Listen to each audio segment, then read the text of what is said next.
నమస్తే. శ్రీమాత్రే నమః. శ్రీకృష్ణాయ నమః. మనం ఎప్పుడూ యోగాల గురించి చెప్పుకుంటుండేవాళ్ళం కదా! అయితే ఈసారి అక్టోబర్ నెల అంటే యోగాలన్నీ అయిపోయినాయి మనకి. ఇంకా అక్టోబర్ నెలలో మాస ఫలితాలు అనగా మనకి అక్టోబర్ నెలలో మేషాది ద్వాదశ రాశుల వారికి ఎలా ఉండబోతోంది అనే అంశంలో ఈ యొక్క మాస ఫలితాలు, గ్రహ స్థితులు మేషాది ద్వాదశ రాశుల వారికి ఎలా ఉండబోతోంది అనే అంశంలో ముందుగా హ్మ్. అక్టోబర్ 1 తారీఖు నుంచి అక్టోబర్ 31 వరకు 2025 సంవత్సరం. మొత్తం ఈ నెల భాగంలో మనకి ఎలా ఉంటుంది? గ్రహస్థితులు ఏమిటి? అనేది చూసినట్టయితే ముందుగా సూర్యుడు కన్యా రాశిలో తులా అంటే కన్య నుంచి తులాలోకి అక్టోబర్ 17న ప్రతి నెల మనకొచ్చే సంక్రాంతి ఉంటుంది కదా! మాస సంక్రాంతి. ఆ సమయంలో ట్రాన్స్‌ఫర్ అవుతున్నాడు. అయితే చంద్రుడు పూర్తిగా ఈ మాసమంతా కూడా అంటే అక్టోబర్ 6 తారీఖు పౌర్ణమి దగ్గర నుంచి అమావాస్య వరకు ఇదే రాశిలో కంటిన్యూ అవుతాడు. కుజుడు కర్కాటకంలోను, బుధుడు కన్యా నుంచి తులలోకి అక్టోబర్ 10వ తారీఖున ట్రాన్సిట్ అవుతాడు. గురువు మిథునంలో తిరోగమన దశలో సంచారం చేస్తాడు. శని భగవానుడు కుంభంలో తిరోగమన దశలో కొనసాగుతూనే ఉన్నాడు. శుక్రుడు సింహంలోను, రాహు మేషంలోను, కేతు తులాలో సంచారం చేస్తున్నారు. అయితే ఈ సంచార ఫలితము మనకి రాసుల వారీగా ఎలా ఉండబోతోంది అంటే కనుక తదుపరి రాశి ధనస్సు రాశి. ఈ రాశి వారికి అక్టోబర్ నెలలో ఎలా ఉండబోతోంది, గ్రహాల యొక్క సంచారం ఎలా ఉంటుంది, ఆ గ్రహాలు ఇచ్చే ఫలితాలు ఎలా మంచా చెడా అనే అంశాలలో ముందుగా గ్రహస్థితులు చూసినట్టయితే ధనస్సు రాశి వారికి గురువు 7వ స్థానంలోను, అందులో కర్కాటక రాశిలో ఉండడం వల్ల విశేషమైన శుభప్రదము. శని భగవానుడు 3వ స్థానంలోను, రాహువు 5వ స్థానంలోను, కేతువు 11వ స్థానంలో ఉన్నారు. అయితే సూర్యుడు 10వ స్థానంలో ఉండి నెల మధ్య తర్వాత 11లోకి ప్రవేశిస్తాడు. బుధుడు, శుక్రుడు, కుజుడు సమయానుకూలంగా మీ ప్రొఫెషన్ మీద కానీ లేదా సంబంధాలు, ఆర్థిక అంటే రిలేషన్స్, ప్రొఫెషను, దీంతో పాటు ఆర్థిక పరిస్థితులు అంటే ధనానికి సంబంధించినటువంటి ప్రభావాన్ని చూపిస్తూ ఉంటారు. మొత్తం మీద మిశ్రమ ఫలితాలు వచ్చే నెల ఈ ధనస్సు రాశి వారికి. విద్యార్థులు చూసుకున్నట్టయితే కనుక ఈ నెల మంచి అభివృద్ధికి అవకాశాలు కనబడుతున్నాయి. గురువు యొక్క కటాక్షం వల్ల మీకు హైయర్ ఎడ్యుకేషన్, కాంపిటేటివ్ ఎగ్జామ్స్ లో సక్సెస్ అయ్యే అవకాశాలు, సానుకూలమైన ఫలితాలు పొందేందుకు కనబడుతోంది. ముఖ్యంగా మేనేజ్మెంట్, లా, ఆర్థిక రంగాలలో చదువుతున్న వాళ్లకు విశేషమైన సక్సెస్ రావడంతో పాటు మీరు ఏదైతే అనుకుంటారో కెరియర్ పరంగా అది సాధించుకునేందుకు ఈ మాసం అనుకూలంగా ఉండబోతోంది. విదేశీ చదువులకు, విదేశ విద్య అభ్యాసానికి అంటే నేర్చుకోవడానికి కొత్త మార్గాలు, స్కాలర్షిప్స్ కి అవకాశాలు ఈ మాసంలో కనబడుతున్నాయి. దానికి సంబంధించిన ప్రయత్నాలు ఈ సమయంలో చేసుకోవచ్చు. ఉద్యోగస్తులు చూసుకున్నట్టయితే కనుక ప్రభుత్వ ఉద్యోగులకు ఈ నెలలో బదిలీలు, ట్రాన్స్ఫర్స్ అయ్యే అవకాశం కనబడుతోంది. కొత్తగా కొంత పనిభారము వచ్చేందుకు కూడా అవకాశాలు కనబడుతున్నాయి. ప్రమోషన్స్ చర్చలైతే నడుస్తాయి తప్ప ప్రమోషన్స్ ఇచ్చే స్థాయి అయితే ఈ మాసంలో గోచరించట్లేదు. మీ ప్రతిభను నిరూపించుకుంటేనే ప్రమోషన్ అన్నట్టుగా కనబడుతోంది. తర్వాత ప్రైవేట్ రంగంలో ఉన్న వాళ్ళకి కొత్త ప్రాజెక్ట్స్ వస్తాయి, టార్గెట్స్ పెరుగుతాయి, పనిభారం పెరుగుతుంది, ఒత్తిడి పెరుగుతుంది. దీంతో పాటు డెడ్ లైన్స్ కూడా మీకు పెరిగేటట్టుగా కనపడిస్తోంది. అంటే ఈ నెలలో ఈ రాశిలో ఉండేవారు పరుగు మీద అంటే కత్తి మీద పరిగెత్తినట్టుగా కనిపించబోతోంది. జీతం పెంపు కూడా పెరుగుతుంది, కానీ ఎంత శాతం అనేది మీ యొక్క గతంలో పెర్ఫార్మెన్స్ మీద ఆధారపడి ఉంటుంది. ఐటీ రంగంలో ఉన్న వారికి ఆన్ సైట్ లేదా కొత్త ప్రాజెక్ట్స్ కూడా వచ్చే అవకాశాలు కనబడుతోంది. మీరు ఎప్పటికప్పుడు మీ టెక్నాలజీని అంటే మీ యొక్క స్కిల్స్ ని డెవలప్ చేసుకునే ప్రయత్నం చేసుకోండి. మీ పెర్ఫార్మెన్స్ అందరి దృష్టిని ఆకర్షించి మంచి పేరు ప్రఖ్యాతలు పొందే అవకాశం కనబడుతోంది. అయితే వ్యాపారస్తులకు చూసుకున్నట్టయితే కనుక పెట్టుబడులకు ఈ మాసం చాలా చక్కగా ఉంది. వెంటనే పెట్టుబడులు పెట్టుకునే ప్రయత్నం చేసుకోండి. కొత్త కాంటాక్ట్స్ వస్తాయి, భాగస్వామ్య వ్యాపారాలు లాభాలు ఇస్తాయి.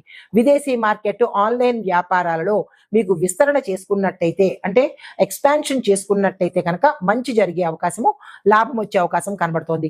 ఫైనాన్స్, ఎడ్యుకేషన్, కన్సల్టెన్సీ ఈ రంగాలలో ఉన్న వారికి విశేషమైన లాభాలు వచ్చే అవకాశం ఎక్కువ కనబడుతోంది. అయితే అధిక రిస్క్ ఉన్న పెట్టుబడుల జోలికి మాత్రము ఈ మాసంలో వెళ్ళకండి. తర్వాత వ్యవసాయదారులకు చూసుకున్నట్టయితే కనుక వ్యవసాయంలో పంటలకు అనువైన సమయం ఇది.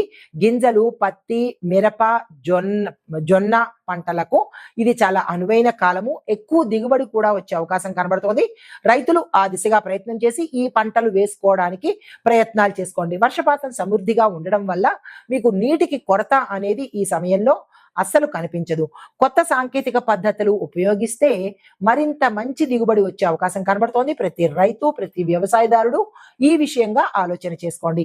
రాజకీయ పరంగా చూసినట్టయితే కనుక రాజకీయ రంగంలో ఉన్న వారికి ఈ నెలలో మంచి జనం యొక్క ప్రజల యొక్క మద్దతు ఫుల్ గా మీకు వచ్చే అవకాశం కనబడుతోంది. మంచి పేరు ప్రఖ్యాతలు పొందుతారు. మీ మాటలు ప్రజల్లో ఆకర్షణను రేకెత్తిస్తాయి. పెద్దల యొక్క సహాయ సహకారాలు మీకు లభిస్తాయి. అయితే ప్రతిపక్షాల యొక్క వివక్షత, విమర్శలు మీరు ఈ సమయంలో ఎదుర్కోవాల్సిన పరిస్థితి ఏర్పడుతుంది. కానీ మీరు ధైర్యంగా ముందుకు వెళ్తే కనుక మంచి నేమ్ అండ్ ఫేమ్ వచ్చే అవకాశం కనబడుతోంది. వెనకడుగు అస్సలు వేయకండి. కుటుంబ పరంగా చూసుకున్నట్టయితే కనుక కుటుంబంలో జీవితంలో ఆనందంగా ఉంటుంది, సౌఖ్యం కనిపిస్తుంది. పిల్లల విద్యలో మంచి ఫలితాలు సాధించి మీకు సంతోషాన్ని కలగజేస్తారు. దాంపత్య జీవితం కూడా చాలా చక్కగా ఉండబోతోంది. సోదర సోదరీమణులతో సత్సంబంధాలు ఏర్పడతాయి. కొత్త ఆస్తి కొనుగోలు చేసేందుకు అవకాశాలతో పాటు ఇల్లు ఉన్న వాళ్ళు మరమ్మతులు చేసుకోవడం కానీ, కొత్త ఇల్లు కొనుక్కోవడం కానీ చేసే ఆలోచనలు వస్తాయి. వెంటనే అమలు చేసుకోండి. పెద్దల ఆశీర్వాదం మీకు ఎప్పుడూ కనిపిస్తుంటుంది. అయితే ఆరోగ్యం పట్ల చూసినట్టయితే కనుక ఈ నెలలో మాత్రం ఆరోగ్య విషయంలో చాలా చాలా చాలా జాగ్రత్తగా ఉండాలి. మరీ ముఖ్యంగా అంటే అధికంగా ఒత్తిడి ఎక్కువయ్యడము, తర్వాత మానసిక అలసట, తలనొప్పి ఇవి వచ్చే అవకాశాలు చాలా ఎక్కువ కనబడుతున్నాయి. జాగ్రత్తలు తీసుకోండి. కడుపు సమస్యలు, గ్యాస్ట్రిక్ సమస్యలు కూడా వచ్చే అవకాశాలు కనబడుతున్నాయి. ఈ విషయంలో జాగ్రత్తలు తీసుకోండి. క్రమబద్ధమైన నిర్ణయము, ఆహార నియమాలు పాటించుకోండి. ఎక్కడ పడితే అక్కడ తినడము, ఏది పడితే తినడము మానుకునే ప్రయత్నం చేసినట్టయితే ఆరోగ్యం మీ చేతిలో ఉంటుంది. మీకు చెప్పదగిన పరిహారాలు విష్ణు సహస్రనామ పారాయణ చేయడము అన్ని విధాల శ్రేయస్కరము. అయితే గురువారంలో పసుపు రంగు వస్త్రాలు మీరు ధరించడంతో పాటు శక్తి ఉంటే పసుపు రంగు వస్త్రాన్ని దానంగా ఇచ్చుకోండి. శనివారము నువ్వులను దానంగా ఇచ్చుకునే ప్రయత్నం చేసుకోండి. ఆవులకు పచ్చగడ్డి పెట్టడం ద్వారా కొంత ఉపశమనం కలిగే అవకాశం ఉంది. ఆలయంలో దీపారాధన చేసుకోవడంతో పాటు ప్రతి బుధవారము పుస్తకాలు కానీ, విద్యకు సంబంధించినటువంటి సామాగ్రి కానీ దానం చేసినట్టయితే విశేషమైన ఫలితాలు పొందుతారు. ఇది ఈ రాశిలో ఉండే వారికి అక్టోబర్ నెలలో జరిగే గోచారరీత్యా ఫలితాలు, సూచనలు, పరిహారాలు. నమస్తే. తదుపరి రాశి మీనరాశి. ఈ రాశి వారికి అక్టోబర్ నెలలో ఎలా ఉండబోతోంది, మాస ఫలితాలు, గ్రహస్థితులు, అసలు గత నెలలో కన్నా ఈ నెలలో ఎలా ఉండబోతోంది అనే అంశంలో ముందుగా గ్రహస్థితులు చూసినట్టయితే కనుక మీనరాశి వారికి అక్టోబర్ నెలలో 4వ స్థానంలో అంటే గురుడు 4వ స్థానంలో కర్కాటక రాశిలో ఉండడము అత్యంత శుభప్రదము. అయితే శని భగవానుడు 11వ స్థానంలో ఉండి లాభాలను పెంచేటట్టుగా గోచరిస్తోంది. రాహు 2వ స్థానంలోను, కేతువు 8వ స్థానంలోను ఉండడం వల్ల ఆర్థిక కుటుంబ సంబంధాలు సవాళ్లుగా మీకు మారతాయి అన్నమాట. ఛాలెంజెస్ అన్నమాట. ఆర్థిక పరంగాను, కుటుంబ పరంగాను మీకు ఒక రకమైన ఛాలెంజ్లు ఏర్పాటు చేస్తాయి. అయితే సూర్యుడు 7వ స్థానంలో ప్రారంభమయ్యి మధ్య నెలలో 8వ స్థానానికి వెళ్లే అవకాశం కనబడుతోంది. బుధుడు, శుక్రుడు, కుజుడు సమయాన్ని బట్టి ఆర్థికంగాను, సంబంధాలు అంటే రిలేషన్స్ మీద, ఉద్యోగం మీద తన యొక్క ప్రభావాన్ని చూపిస్తూ ఉంటారు వీళ్ళు. అయితే విద్యార్థులు చూసుకున్నట్టయితే కనుక ఈ నెలలో మంచి ఫలితాలు సంపాదిస్తారు. కాన్సన్ట్రేషన్ బలంగా ఉంటుంది. కాంపిటేటివ్ ఎగ్జామ్స్ లో సక్సెస్ సాధిస్తారు. ఉద్యోగస్తులకు చూసుకున్నట్టయితే కనుక ప్రమోషన్స్, బదిలీలు, కొత్త కొత్త అవకాశాలు, కొత్త బాధ్యతలు నిర్వహించేందుకు అవకాశం ఏర్పడుతోంది. మీ ప్రతిభ కూడా గుర్తించేందుకు అవకాశం ఉంది. ప్రైవేట్ రంగంలో చూసినట్టయితే కనుక జీతాలు పెంచడంతో పాటు కొత్త ప్రాజెక్టులు కూడా మీకు వచ్చే అవకాశం కనబడుతోంది. సీనియర్స్ నుంచి విపరీతమైన సపోర్ట్ మీకు అందుతుంది. అయితే ఐటీ రంగంలో ఉన్న వారికి ఆన్సైట్ అవకాశాలు ఎక్కువగా వచ్చే అవకాశం కనబడుతోంది. కొత్త టెక్నాలజీ మీరు నేర్చుకోవడం వల్ల అనుకూలంగా ఉండడంతో పాటు మీ పెర్ఫార్మెన్స్ మీద మేనేజ్మెంట్ ఇంప్రెస్ అయ్యే అవకాశాలు ఎక్కువ కనబడుతున్నాయి. ఐటీ ఉద్యోగస్తులు ఈ విషయంలో శ్రద్ధ పెట్టండి. వ్యాపారస్తులు చూసుకున్నట్టయితే కనుక ఈ నెలలో విస్తరణకు చాలా చక్కగా ఉండబోతోంది. కొత్త కాంట్రాక్ట్స్ వస్తాయి, తీసుకునే ప్రయత్నం చేసుకోండి. భాగస్వామ్య వ్యాపారాలు అనుకూలమైన ఫలితాలు ఇస్తాయి. ట్రేడింగ్, కన్సల్టెన్సీ, రియల్ ఎస్టేట్ ఈ రంగాలు లాభాలను సాధిస్తాయి. అయితే విదేశీ సంబంధాలు కలిగినటువంటి వ్యాపార ఒప్పందాలు కానీ, లాభదాయక ఒప్పందాలు కానీ ఈ సమయంలో మీకు వస్తాయి. అవి తీసుకునే ప్రయత్నం చేసుకోండి. అప్పుల సమస్యలు క్రమక్రమంగా తగ్గే అవకాశం కూడా ఈ సమయంలో కనబడుతోంది. వ్యవసాయదారులకు చూసుకున్నట్టయితే కనుక ఈ నెల చాలా అనుకూలంగా ఉండబోతోంది. వర్షపాతం సరిగ్గా ఉండడం వల్ల మంచి పంట, మంచి దిగుబడి, దానికి తగ్గ ధర వచ్చే అవకాశం కనబడుతోంది. గింజలు, పప్పు ధాన్యాలు, వరి, పత్తి, మిరప ఈ పంటలు వేసినట్టయితే కనుక మంచి దిగుబడి వచ్చే అవకాశం ఉంది. పశుపోషణ ద్వారా మంచి లాభాలు కూడా వచ్చే అవకాశం ఉంది. ఆ దిశగా ప్రయత్నం చేసుకోండి. కొత్త సాంకేతిక పద్ధతులు అనుసరిస్తే కనుక మంచి మేలు జరిగే అవకాశం ఉంది.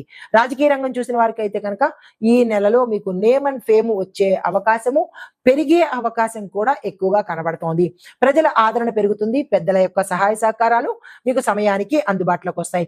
కొత్త పదవులు, కొత్త బాధ్యతలు, కొత్త ప్రదేశాలు అన్ని చక్కగా సానుకూలంగా ఉండే అవకాశం కనబడుతోంది. మీ మాటకు ప్రజలలో ఒక విలువ, ఒక గౌరవము, నమ్మకము ఇవి ఏర్పడే అవకాశం ఉంది. విపక్షాల పైన విజయాలు సాధిస్తారు. విపక్షాలంటే ప్రతిపక్షాల మీద విజయాలు సాధిస్తారు. కుటుంబ పరంగా చూసుకున్నట్టయితే కనుక ఈ నెలలో చాలా ఆనందంగా ఉండబోతోంది. సౌఖ్యంగా ఉంటుంది. దాంపత్య జీవితం చక్కగా ఉండబోతోంది. పిల్లల విద్య, ఉద్యోగము, శుభవార్తలు వస్తాయి. శుభవార్తలు వింటారు. శుభకార్యాలు కూడా చేసేందుకు కనబడుతోంది. ఆస్తి కొనుగోళ్లు, వాహనాల్లో మార్పులు కూడా మంచి జరిగే అవకాశము, అలాంటి థాట్స్ కూడా వచ్చే అవకాశం కనబడుతోంది. సోదర సోదరీమణిలో సత్సంబంధాలు నెలకొంటాయి. పెద్దల ఆరోగ్యం మెరుగుపడుతుంది. ఇంకా మీ ఆరోగ్యం చూసినట్టయితే కనుక సమస్యలు, ఇబ్బందులు, ఆపరేషన్స్ చాలా ఎక్కువగా కనబడుతున్నాయి. ఈ విషయంలో జాగ్రత్తలు తీసుకోండి. జీర్ణ వ్యవస్థకు సంబంధించి, తలకు సంబంధించి ప్రమాదాలు కానీ, ఇబ్బందులు కానీ, ఆపరేషన్స్ కానీ జరిగే అవకాశాలు ఎక్కువ కనబడుతున్నాయి. ఈ విషయంలో జాగ్రత్తలు తీసుకోండి. అయితే క్రమబద్ధమైన ఆహారం తీసుకోవడము, వ్యాయామం చేయడము, మానసిక శాంతిని పెంపొందించుకోవడము చేసినట్టయితేనే తప్ప మీకు అనారోగ్యం అనేది తగ్గేందుకు అవకాశం కనబట్టలేదు. ఆరోగ్యం విషయంలో జాగ్రత్తలు పాటించుకోండి. ఇది మీకు చెప్పదగిన పరిహారాలు. దత్తాత్రేయ స్వామివారి ఆరాధన చేయడంతో పాటు స్వామివారి యొక్క ఆలయ దర్శనం చేసినట్టయితే కనుక కొంత మంచి జరిగే అవకాశం ఉంది.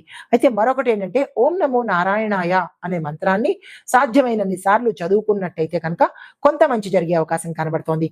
అయితే గురువారాల్లో పసుపు, బంగారము, శుక్రవారాల్లో పాలు, వస్త్రాలు దానం చేయండి. మిగతావన్నీ చేస్తారేమో కానీ బంగారం చచ్చినా చేయరు. అది మనకి శాస్త్రంలో ఉంది కాబట్టి చెప్పాను. చేసిన వాళ్ళు చేసుకోవచ్చు. అయితే ఆలయంలో దీపారాధన చేసినట్టయితే కనుక కొంత మంచి జరిగే అవకాశం కనబడుతోంది. అయితే గోశాలలో పశువులకు మీ పేరిట, అంటే ఆవులకు మీ పేరిట మీ చేత్తో పచ్చగడ్డిని తినిపించినట్టయితే కనుక గ్రహరీత్యా కానీ, గోచారరీత్యా కానీ ఏవైనా ఇబ్బందులు, దోషాలు ఉంటే కనుక సానుకూలంగా తొలగిపోయి మంచి జరిగే అవకాశం కనబడుతోంది. ఇది అక్టోబర్ నెలలో మీనరాశి వారికి చెప్పదగిన పరిహారాలు, సూచనలు. నమస్తే.